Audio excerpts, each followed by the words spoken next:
ஒரே ஐடிதான். தென்னை மரத்தில் இடிச்சு பாருங்க. தென்னை மரம் ஏறி பாருங்க. ஏமா இது ஐயோ காது இதெல்லாம் கீஞ்சி போச்சு. டம்முனுச்சு அவ்வளவுதான்.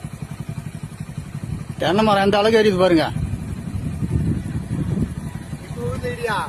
ஆமா ஆமா தலையில விழுந்த மாதிரி இருக்குது. மணி 7:30 மணி ஆகுது. தலா இருட்டாகி போச்சு. ஒன்னும் தெரியல.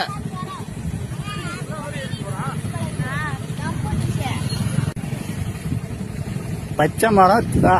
ஐயோ ஐயோ ஐயோ ஐயோ ஐயோ இப்பதான் பாக்குறோம் நேச்சலா.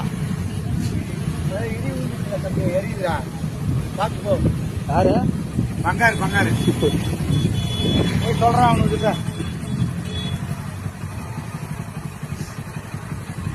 தலையில போய் இந்த மாதிரி இருக்குதா இன்னும் மட்டான்னு